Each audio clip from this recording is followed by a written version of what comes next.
നിയമന തട്ടിപ്പ് സംബന്ധിച്ച അന്വേഷണത്തിൽ പ്രതിസ്ഥാനത്ത് നിൽക്കുന്നത് നമ്മുടെ പബ്ലിക് സർവീസ് കമ്മീഷനാണ്, PSC. തെളിവുകളും അവരുടെ പക്കലാണ്. PSCയിൽ നടന്ന കാര്യങ്ങളാണ്, പരീക്ഷയുമായി ബന്ധപ്പെട്ട അല്ലെങ്കിൽ ഇൻ്റർവ്യൂവുമായി ബന്ധപ്പെട്ട അതൊക്കെ PSC ആണല്ലോ നടത്തുന്നത്. അപ്പോൾ അത് സംബന്ധിച്ച വിശദാംശങ്ങൾ, തെളിവുകൾ, ഈ അന്വേഷണം ലക്ഷ്യസ്ഥാനത്തെത്തണമെങ്കിൽ ആവശ്യമായ തെളിവുകൾ അത് PSCയുടെ പക്കലാണ്. പക്ഷെ അത് അന്വേഷണ ഉദ്യോഗസ്ഥന്മാർക്ക് കൈമാറാൻ അവർ തയ്യാറല്ലെങ്കിലോ അവർ പറയുന്നത് ഞങ്ങൾ ഇതാർക്കും കൊടുക്കത്തില്ല, ക്രൈംബ്രാഞ്ചല്ല CBI വന്നാലും ഞങ്ങൾ കൊടുക്കത്തില്ല. അതാണ് ഇപ്പോൾ അവരുടെ നിലപാട്. പറഞ്ഞിട്ട് പ്രതിസ്ഥാനത്ത് നിൽക്കുന്നവർ തെളിവുകളും ഒളിച്ചു വയ്ക്കുക, അല്ലെങ്കിൽ അത് കൊടുക്കാൻ തയ്യാറാവാതിരിക്കുക. അതുകൊണ്ട് PSC രക്ഷപ്പെടുമോ? അങ്ങനെയാണോ PSC കരുതി വച്ചിരിക്കുന്നത്? PSC അല്ല, ഏത് കൊല കൊമ്പനായാലും ജനങ്ങളെ പറ്റിച്ച കാര്യങ്ങളിലെ കേസുകളിൽ തെളിവ് കൊടുക്കാതിരുന്നത് കൊണ്ടോ, അല്ലെങ്കിൽ അന്വേഷണത്തോട് നിസ്സഹകരിച്ചത് കൊണ്ടോ, അല്ലെങ്കിൽ അന്വേഷണം അട്ടിമറിക്കാൻ ശ്രമിച്ചിട്ടോ രക്ഷപ്പെടാമെന്ന് കരുതരുത്. 20ഓളം കേസുകളായി ഇപ്പോൾ കേരള പോലീസിൻ്റെ ക്രൈംബ്രാഞ്ച് അന്വേഷിച്ചുകൊണ്ടിരിക്കുന്നത്. ആസൂത്രണ കമ്മീഷനിലെ വളരെ ഉന്നതമായ ചില പദവികൾ, അതുപോലെ KAS, കേരള അഡ്മിനിസ്ട്രേറ്റീവ് സർവീസ്, IASൻ്റെ ഒരു സംസ്ഥാന പതിപ്പാണ് ഈ KAS എന്ന് പറയുന്നത്. അതിൽ 100 കണക്കിന് ഇടതുപക്ഷക്കാരെ തിരികെ കയറ്റിയെന്നാണ് ആരോപണമുള്ളത്. അത് നടന്നിട്ടുണ്ടെങ്കിൽ അതിൽ PSCക്ക് ഒരു പങ്കുണ്ടാവും, യാതൊരു സംശയവും വേണ്ട. അതുപോലെയാണ് DYSPമാരുടെ സ്പെഷ്യൽ റിക്രൂട്ട്മെൻറ്റ്. ഇതേക്കുറിച്ചൊക്കെയുള്ള പരാതികൾ അന്വേഷിച്ചുകൊണ്ടിരിക്കുക. പക്ഷേ ഇത് സംബന്ധിച്ചൊക്കെയുള്ള വിശദാംശങ്ങൾ അല്ലെങ്കിൽ തെളിവുകൾ അന്വേഷണ ഉദ്യോഗസ്ഥന്മാർക്ക് കൈമാറില്ല. പറഞ്ഞല്ലോ, ഇവിടെ കൂടുതൽ കുഴപ്പങ്ങളുണ്ടായിരിക്കുന്നത് പരീക്ഷാ നടത്തിപ്പുമായിട്ടുള്ള കാര്യങ്ങളിലാണ്. അപ്പോൾ അതിനകത്ത് ക്വസ്റ്റ്യൻ പേപ്പർ സെറ്റ് ചെയ്തതാരാണെന്ന് അറിയണ്ടേ, ക്വസ്റ്റ്യൻ ഇട്ട ആളുകളെ അറിയണ്ടേ, ആരാണത് വാല്യൂ ചെയ്തത്, നോക്കിയത്, മാർക്കിട്ടത് അതറിയണ്ടേ. അത് വളരെ പ്രധാനപ്പെട്ട കാര്യങ്ങളല്ലേ. അതറിയാതെ എങ്ങനെയാണ് ഇതിൻ്റെ അന്വേഷണം മുന്നോട്ട് പോവുക? പക്ഷെ അത് തരത്തില്ല, അതിൻ്റെ വിശദാംശങ്ങൾ ചോദിച്ചാലും തരത്തില്ല. വേരി തന്നെ വിളവ് തിന്നുന്ന ഏർപ്പാടാണ് ഇവിടെ വാസ്തവത്തിൽ സംഭവിച്ചിരിക്കുന്നത്. ഈ പരാതി അല്ലെങ്കിൽ കേസ് സംബന്ധിച്ച വിശദാംശങ്ങൾ, തെളിവുകൾ പുറത്തുവിട്ടാൽ PSCയുടെ വിശ്വാസ്യത അത് നഷ്ടപ്പെടും. അതാണ് PSC മുന്നോട്ട് വയ്ക്കുന്ന ന്യായം. ഞങ്ങളുടെ വിശ്വാസ്യത പോകും. ഇപ്പം എന്തിനെക്കുറിച്ചാണ് അന്വേഷണം നടന്നുകൊണ്ടിരിക്കുന്നത്? PSCയുടെ വിശ്വാസ്യത നഷ്ടപ്പെട്ടതുമായി ബന്ധപ്പെട്ട കേസായി ഇപ്പം ക്രൈംബ്രാഞ്ച് അന്വേഷിച്ചുകൊണ്ടിരിക്കുന്നത്. അവരുടെ പരീക്ഷ നടത്തിപ്പിൽ കുഴപ്പങ്ങൾ സംഭവിച്ചിരിക്കുന്നു, അല്ലെങ്കിൽ ഇൻ്റർവ്യൂവിലെ കുഴപ്പങ്ങൾ സംഭവിച്ചിരിക്കുന്നു, നിയമനത്തിൽ മൊത്തത്തിൽ സംശയകരമായ പലതും ഉണ്ടായിരിക്കുന്നു. അപ്പം നഷ്ടമുണ്ടായത് PSCക്ക് അവരുടെ വിശ്വാസത്തിലേക്കാണ്. അപ്പോൾ PSC ചെയ്യേണ്ടത് കൃത്യമായിട്ട് സത്യസന്ധമായൊരു അന്വേഷണം നടക്കുക എന്നുള്ളതാണ്. അങ്ങനെ PSCയുടെ വിശ്വാസ്യത തിരിച്ചു പിടിക്കാനാണ് അവർ ശ്രമിക്കേണ്ടത്. പക്ഷേ എന്താ ചെയ്യുന്നത് PSC? അവരുടെ വിശ്വാസ്യത നഷ്ടപ്പെടുമെന്ന് പറഞ്ഞുകൊണ്ട് കേസിനാസ്പദമായ തെളിവുകൾ നൽകാതിരിക്കുക. അതിനവർക്കൊരു ന്യായമുണ്ട് കേട്ടോ, ഇല്ലെന്ന് പറയുന്നില്ല.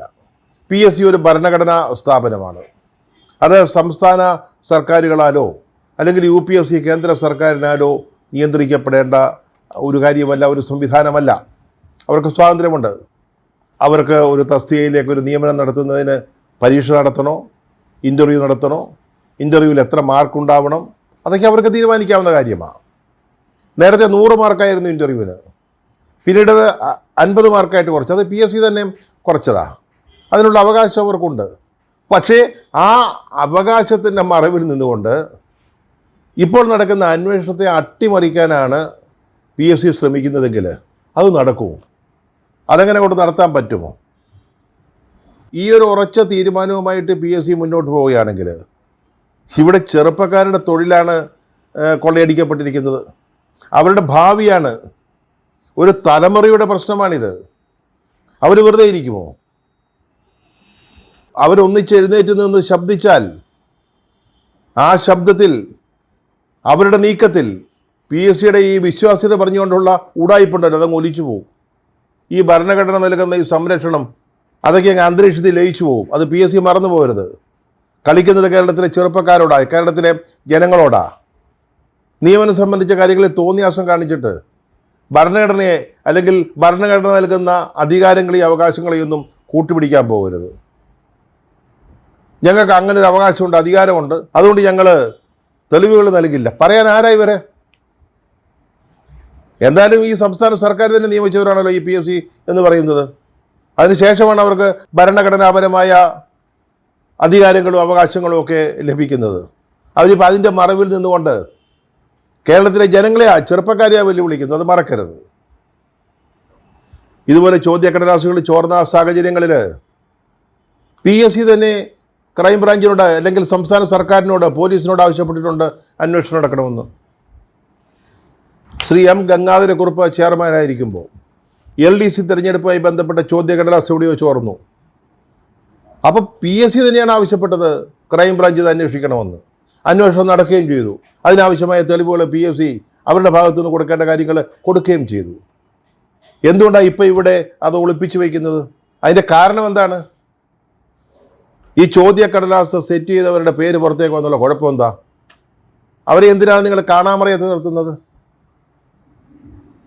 ഇടതുപക്ഷ സംഘടനകളുടെ തലപ്പത്തിരിക്കുന്നവരാണ് ഈ ചോദ്യക്കടലാസുകൾ തയ്യാറാക്കിയെന്നാണ് ആരോപണം. മനസ്സിലായില്ലേ? അപ്പോൾ അവരുടെ പേര് പുറത്തോട്ട് വരും. ഇത് PFC ചെയർമാനാണ് തീരുമാനിക്കേണ്ടത് ആരാണ് ചോദ്യക്കടലാസ് തയ്യാറാക്കണമെന്ന്. ഇതൊക്കെ CPM-കാരാണ് ചെയ്തത് കഴിഞ്ഞ 5-10 വർഷങ്ങളായിട്ട്. അവരാ ചോദ്യക്കടലാസ് ഇടുന്നത്, അവരാ കാര്യങ്ങളൊക്കെ നിർവഹിക്കുന്നത്. അങ്ങനെ CPM-കാർ അവരുടെ അനുഭാവികൾ കേരള അഡ്മിനിസ്ട്രേറ്റീവ് സർവീസിനും മറ്റും അങ്ങോട്ട് ഇടിച്ചു കയറുകയാണ്, അല്ലെങ്കിൽ തിരികെ കയറ്റുകയാണ്.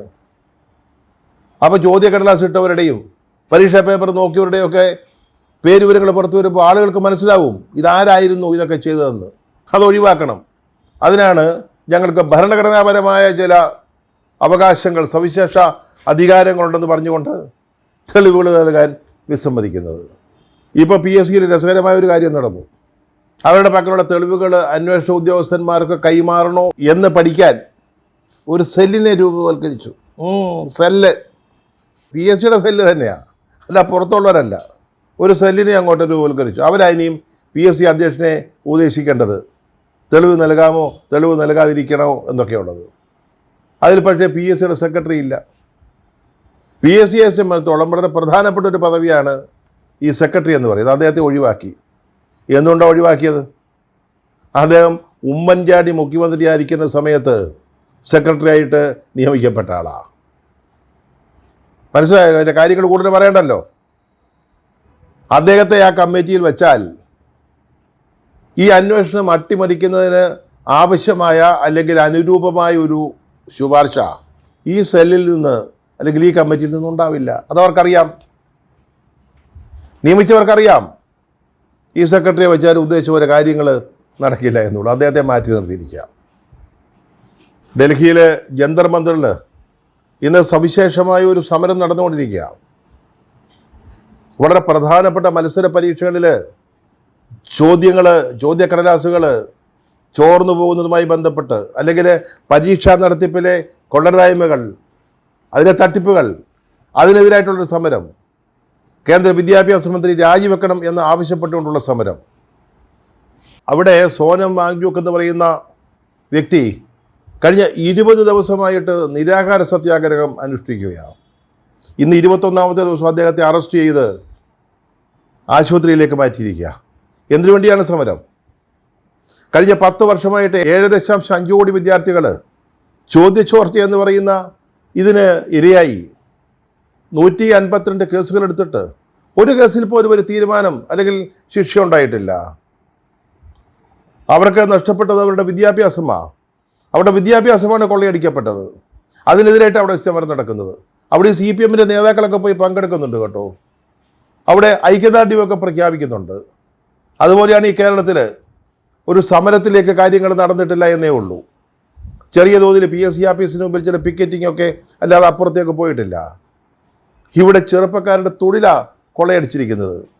അവിടെ വിദ്യാഭ്യാസം, ഇവിടെ തൊഴിൽ, യുവസമൂഹത്തിൻ്റെ ഭാവിയാണ് കൊള്ളയടിക്കപ്പെട്ടിരിക്കുന്നത്. അവിടെ CPM-ൻ്റെ പിന്തുണയാണ് കൊടുക്കുന്നത് പാറ്റകൾ നടത്തുന്ന സമരത്തിന്. ഇവിടെ CPM-കാർ നിയോഗിച്ച PFC-യാണ് പറയുന്നത് ഞങ്ങൾ തെളിവുകൾ നൽകില്ല എന്നുള്ളത്. കഴിഞ്ഞ കുറേ കാലമായി PSCയുടെ നിലവാരം താഴേക്ക് ഇടിഞ്ഞുകൊണ്ടിരിക്കുന്നതാണ് നമ്മൾ കാണുന്നത്. പ്രത്യേകിച്ച് PSC അംഗങ്ങളുടെ നിയമനം, അതിന് വലിയ തോതിൽ സാമ്പത്തികമായ താല്പര്യങ്ങൾ അതിൻ്റെ പിന്നിലുണ്ട് എന്ന് പരാതിയുണ്ട്.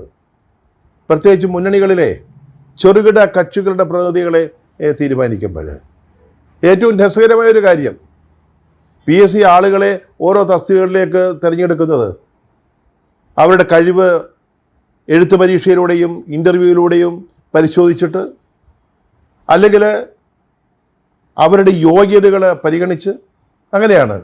പക്ഷേ PSCയിലെ അംഗമാകാൻ ഒരു യോഗ്യതയും വേണ്ട. 62 വയസ്സിൽ താഴെ ആയിരിക്കണം, സ്ഥിരബുദ്ധി ഉണ്ടാകണം, ഇത്രയേ ഉള്ളൂ. ആർക്കും അംഗമാവാം. ഇതിൽ തന്നെ 50% പേരെങ്കിലും 10 വർഷത്തിൽ കൂടുതൽ കേന്ദ്ര സർവീസിലോ സംസ്ഥാന സർവീസിലോ ജോലി ചെയ്തവരായിരിക്കണം എന്നൊരു വ്യവസ്ഥ മാത്രമേ ഉള്ളൂ. ബാക്കി 50% 8ാം ക്ലാസ്സും കുസ്തിയുള്ളവർക്ക് വരെ കയറാം, അംഗങ്ങളാകാം. അതാണ് PSCയുടെ അവസ്ഥ. അതുപോലെ തന്നെ ഇന്ന് കേരളത്തിലെ PSCയിൽ 21 അംഗങ്ങളാണ്. ഒരു കൊച്ചു സംസ്ഥാനമാണ്. ഇന്ത്യയിലെ മുഴുവൻ കാര്യങ്ങൾ നോക്കുന്ന UPSC, union public service commission, 9 അംഗങ്ങളേ ഉള്ളൂ. നമ്മളെക്കാൾ വലിയ സംസ്ഥാനമായ UPയിൽ 12 പേര്, ഇവിടെ 21 പേര്. എന്തിനാണ് എന്തിനാണ് ഇത്രയും പേര്? ഇവരെ ഈ കനത്ത ശമ്പളം കൊടുത്ത് സൗകര്യങ്ങൾ കൊടുത്ത് എന്തിനാണ് ഇവരെ തീറ്റിപ്പോറ്റുന്നത്? അതും കൂടെ ഇതിൻ്റെ കൂട്ടത്തിൽ ചർച്ച ചെയ്യേണ്ട കാര്യമാണ്. ഇപ്പോഴേതാണ്ട് 5 തസ്തികകൾ ഒഴിഞ്ഞു കിടക്കുക PSC മെമ്പർമാരുടെ. അതിന്മേലെ ഇനി ഈ സംസ്ഥാന സർക്കാരാ VD സതീശൻ ഗവൺമെൻറ്റാണ് തീരുമാനമെടുക്കേണ്ടത്. ഈ തസ്തികകൾ നികത്തുന്നില്ല എന്ന് തീരുമാനിച്ചാൽ VD സതീശന് സാധിക്കുമെങ്കിൽ, ഇതിങ്ങനെ 21 വരെയായത് എന്തുകൊണ്ടാണെന്നറിയാമോ? രാഷ്ട്രീയ ഭിക്ഷാന്തേഹികളായ ആളുകളെ കുടിയിരുത്തുന്നതിന് വേണ്ടി ഓരോ കാലത്തും അംഗസംഖ്യ വർദ്ധിപ്പിച്ചു കൊടുത്തതാണ്. അതിലെ LDF എന്നോ UDF എന്നോ ഉള്ള ഭേദമൊന്നുമില്ല. VD സതീശന് ഇക്കാര്യത്തിലൊരു നല്ല തീരുമാനമെടുത്താൽ, ഈ 5 തസ്തികകൾ വേണ്ട, നികത്തേണ്ട എന്ന് തീരുമാനിച്ചാൽ, കേരളത്തിലെ ജനങ്ങൾ വലിയൊരു കയ്യടി അദ്ദേഹത്തിന് കൊടുക്കും എന്ന കാര്യത്തിൽ യാതൊരു സംശയവും വേണ്ട. അവസാനമായിട്ട് ഒരു കാര്യം ഈ PSCയോട് പറയുക, നിങ്ങൾ ഇന്നല്ലെങ്കിൽ നാളെ ഈ തെളിവുകൾ അന്വേഷണ സംഘത്തിന് കൊടുക്കേണ്ടി വരും. അല്ലെങ്കിൽ നിങ്ങളുടെ ഈ അവകാശവാദങ്ങൾ കേരളത്തിലെ ചെറുപ്പക്കാരുടെ രോഷത്തിന് മുമ്പിൽ കത്തിച്ചാരമാകും. അതിനിട കൊടുക്കാതെ ഈ അന്വേഷണം നന്നായിട്ട് നടത്തുന്നതിനാവശ്യമായ സഹായകരമായ നടപടികൾ PSCയുടെ ഭാഗത്തുനിന്നുണ്ടാവുകയാണ് വേണ്ടത്.